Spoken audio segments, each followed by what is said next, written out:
I'm Roy Buol, and I'm joined this morning by a council colleague of mine, Joyce Connors. Joyce? And we're pleased to have you in Dubuque today for this occasion.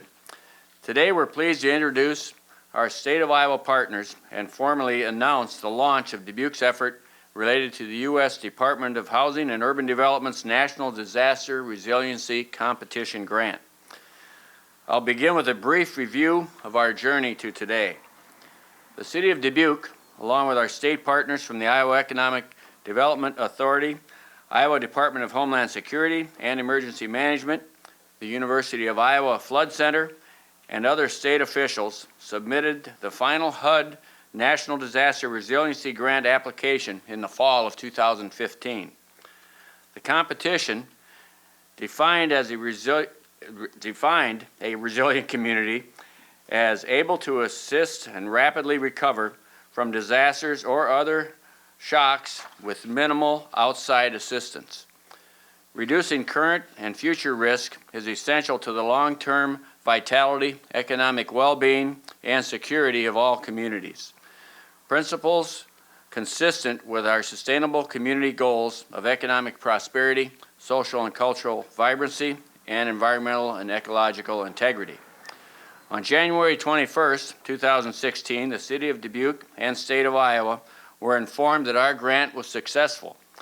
The state was notified that they would receive $96.9 million. The City of Dubuque would receive $31.5 million of total dollars awarded. The title of the grant, the Iowa Watershed Approach, explains the purpose. The work we will do together focuses on building resiliency into 8 watersheds of various sizes across Iowa, in addition to our B Branch watershed. Our state partners will provide additional details on these efforts shortly.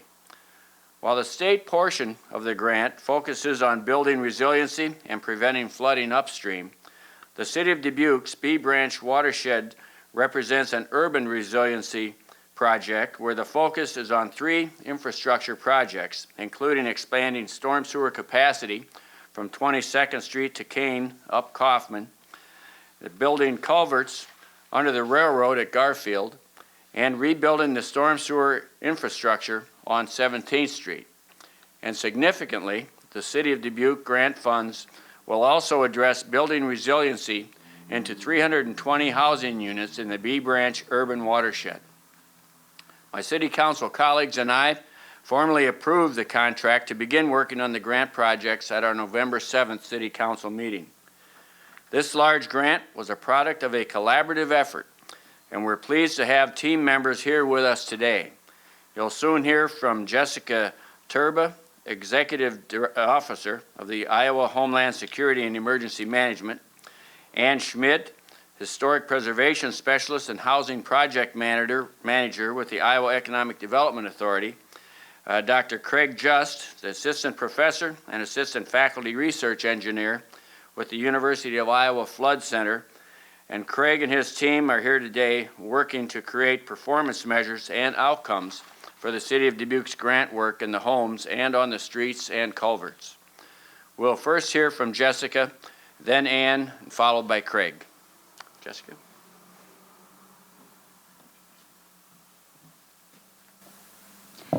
Good morning.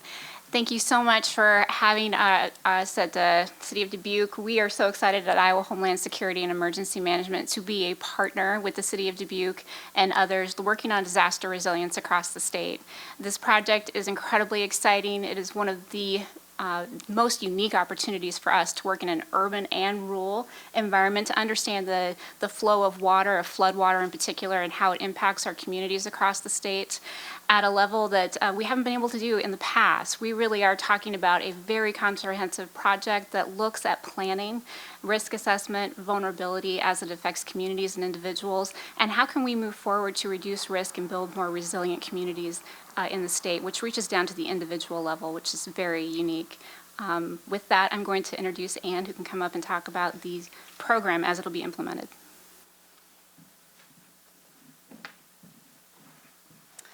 Thank you. As Jessica mentioned, my name is Ann Schmidt, and I'm with the Iowa Economic Development Authority. Pleased to be here today with the City of Dubuque. Through our Community Development Division, the state of Iowa works very hard to ensure that clean, affordable housing is made available to our state citizens. In July 2011, as you know, the city of Dubuque was inundated with flooding, which impacted and compromised much of the city's affordable housing stock and devastated existing infrastructure. In response to flood recovery, as the mayor mentioned, the state of Iowa was invited to apply for a competitive grant through the Department of Housing and Urban Development. After a year-long application process and now a year-long post-award process, we have worked with stakeholders to finalize the parameters of this program that will be administered through IEDA to all of the entities involved in this grant. We will specifically be working on affordable housing and infrastructure in our communities as it relates to an innovative watershed approach. IEDA is pleased to partner with the City of Dubuque and with East Central Intergovernmental Association on the B Branch Healthy Homes Resiliency Program, which will provide much of the needed improvements to city existing and historic housing stock. The program will ensure that homes inundated in 2011 not only receive repairs, but also receive actions that make the homes more resilient to future similar flooding events. The program will take a progressive approach at incorporating green building practices, innovative stormwater management, and sensitive historic rehabilitation to make these structures and the community more resilient. Through these HUD funds, the City of Dubuque has a unique opportunity to also track economic, social, and environmental improvements as a result of these investments.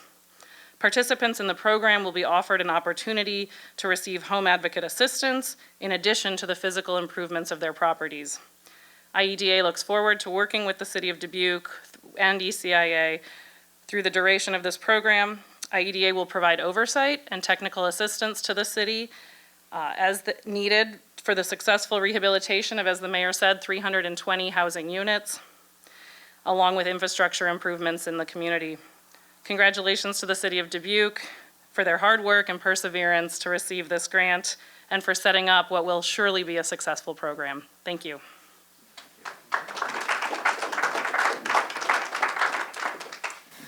Wow, this is an amazing day. On behalf of the University of Iowa, IHR Hydroscience and Engineering, the Iowa Flood Center, the Department of Geographical and Sustainability Sciences, and my department, the Department of Civil and Environmental Engineering, thanks for partnering with us on this, the state, the city, and whatnot. This Iowa Watershed Approach is a very powerful way to realize some of the research that we do all the time at the University of Iowa. It's a way to bring it to life for Iowans. That's one of the things that's most exciting to me. I'm a born and bred Iowan myself. One of the watersheds we'll work in is the North Raccoon. I was born over there in Sac City, Iowa. And what this grant, kind of the way it's going to live out in my life, is going to be having me spend miles and miles and miles and hours and hours and hours in a van over the next 5 years, going back and forth to quarterly Watershed Management Authority meetings, meeting with towns, meeting with mayors and cities, meeting with rural folks, landowners, trying to find a way that we can understand our watersheds better, define ourselves as watershed communities rather than individual towns within watersheds, and be able to look at these watersheds as a resource to us rather than a threat to us. And so this grant affords us about $40 million of built projects in our watersheds in rural areas, and about $40 million of built projects in our cities, including what you've heard about here in Dubuque, but also funds in Storm Lake, Iowa, and also Coralville, Iowa, to build resilience in these specific cities as well. And so I'm just thrilled to be a part of this. I look forward to taking some of the academic kind of research things that we do. The full power of the Iowa Flood Center, if you've been online and looked at those maps, we'll have new maps going forward over time that'll start to talk about vulnerability and resilience, to flood resilience in particular, such that then our communities, whether you be, again, urban or rural, can have a better opportunity to plan, to mitigate for future flood issues, and to make our towns just better overall for Iowans. So again, thank you for having us here. I'm just thrilled and look forward to working with all of you over the coming months and years. Well, thank you, Craig, Jessica, and Ann. The City of Dubuque is grateful for your support and of our efforts and we're honored to be a part of the Iowa Watershed Approach, and hope that our work will serve as a model for other urban watersheds in Iowa and beyond. Next, we'll go into some detail on our plans to use the grant funds to address flooding in targeted portions of our community. Through this grant, the city hopes to advance important infrastructure projects to improve the resiliency of the $219 million B Branch Watershed Flood Mitigation Project. Darren Murian, civil engineer, is in our engineering department, and the manager of the project will now explain that aspect of the grant. Darren?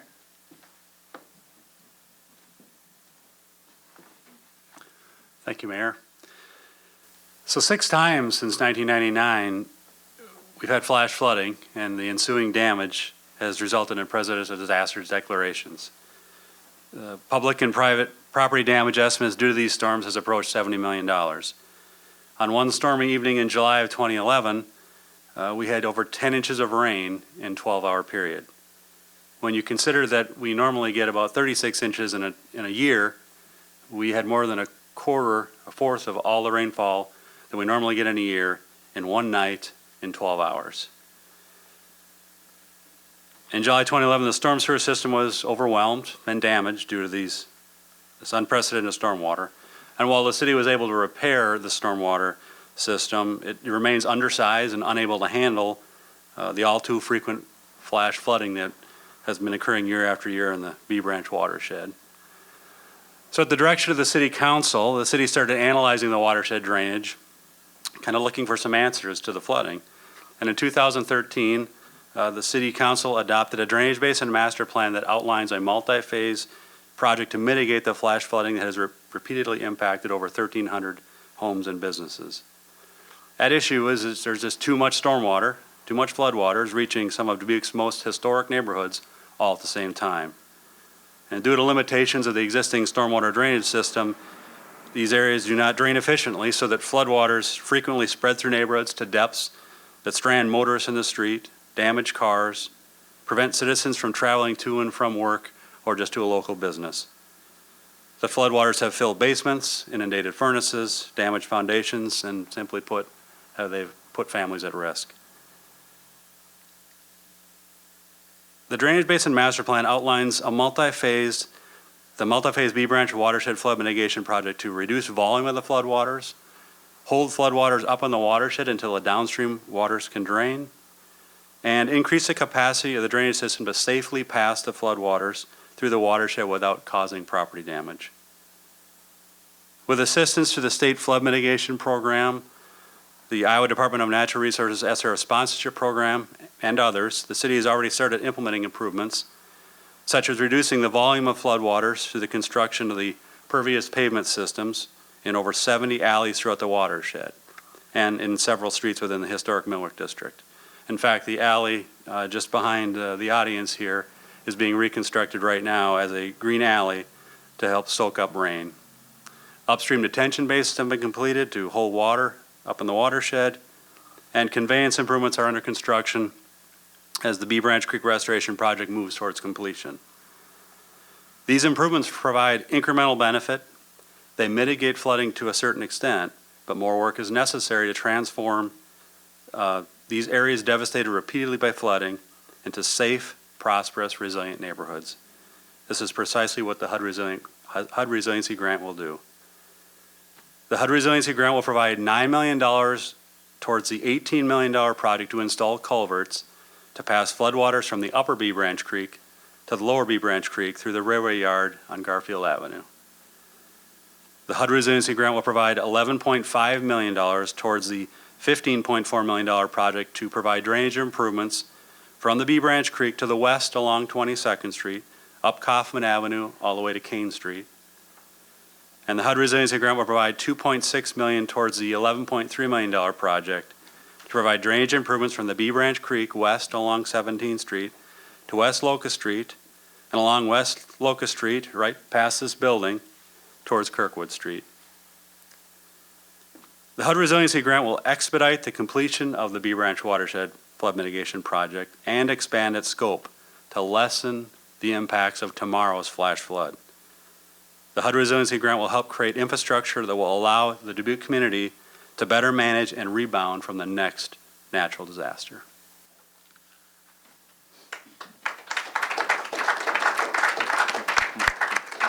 Thank you, Darren.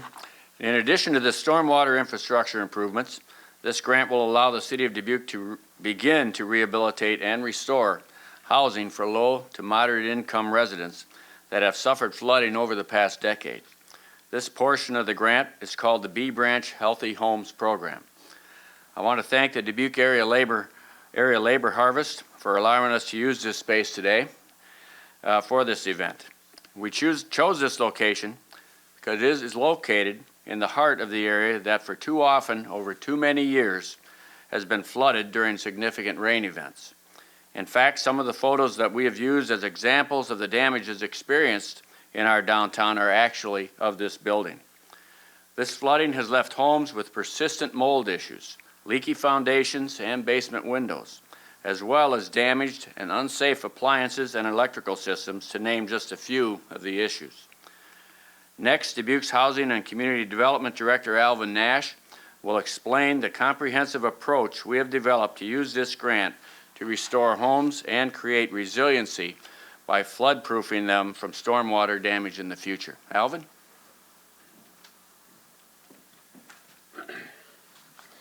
Thank you, Mayor Buol. My department has the privilege and the opportunity, after you get past the infrastructure and the heavy lifting of flooding, and to actually do something to help people. We unfortunately could only address about 320 housing units in this grant, but there are at least 1,200 people affected, housing units affected in this community. But there are limitations. However, we are able to concentrate on the most vulnerable. So what we are going to do is to address issues of mold, mildew, years of hot water tanks being flooded out and furnaces, and so we are going to make the home, I almost said energy, but flooding efficient, resilient to flooding. That's the objective of our program. And a lot of people have gotten sick from mold and mildew. There's a lot of families that have not been able to use a basement in years. If you lose your basement, that's a huge space to live in a house with limitations. And so there's a lot of issues going on. And the good part about this thing, we're able to actually do something, and it's a privilege to be able to do that. We will spend approximately $15,000 to $18,000 per unit to get the homes waterproof. So we think we can do a pretty good job with that. I mean, nothing's guaranteed, but we know that the infrastructure is going to work, so this will help runoff. It doesn't have to be a huge flood for some of these houses. As you look at this damage, it doesn't have to be a huge flood or flash flood, just a couple of inches of rain, and because of years and years of vulnerability, these houses are in trouble again and again. In addition to going into these 320 units, we got another piece of this program that is significant, is huge, and that is the ability to not only work with resiliency on the structure, but resiliency on the individuals and families, because they've also suffered issues and circumstances that are hard to overcome. So therefore, we're going to go in and assist people if they need assistance with health issues or training, education, employment, those type of issues. We're going to try to address those and develop a plan so that there's resiliency among the families as well as resiliency among the physical structures. We're going to spend the budget for the housing. Part of this is about $8.4 million, and that's a pretty good impact. It's very rare that we have an opportunity to do that. I've worked on other flood resiliency programs, and if you get a couple $1,000s assistance, you're lucky to do that. And but this is significant impact, significant work, and I think that's what makes this really work well. What I'm going to do now is to have our job is to get started, to launch this program. People, take the applications and go in that direction. So I'm going to introduce Sharon Gall, who is the coordinator that we've hired to manage all of this stuff and make sure it gets done correctly. And so I'm going to ask her to come up and give you some details about how it's going to actually happen in the next couple of weeks. Sharon. Thanks, Alvin. As you mentioned, my name's Sharon Gall. I'm the Resiliency Coordinator for the program handling the housing component part of the grant. We're very excited to announce that November 15th next week, we're going to start taking applications. Right now, we have 85 people on an interest list, which is phenomenal at this point. And so with the partnership with ECIA, we're going to start taking those applications next week, start gathering the information, and that kicks off next week with 3 public information sessions, Tuesday, Wednesday, and Thursday. And then from there, we've got a website established. We can take pre-applications as well. We'll have a full impact with our GIS department, basically starting there and then showing that, showing the impact over time with the home advocate role. Everyone in the eligible area also is receiving a postcard that went out today or tomorrow, I believe. So that's exciting. We hope to get a lot of phone calls. Other than that, we want to thank all of our partners for being here to collaborate with us. We couldn't do it without you, and we've got our subject experts ready to roll. So thank you, and Roy, I'll hand it back to you.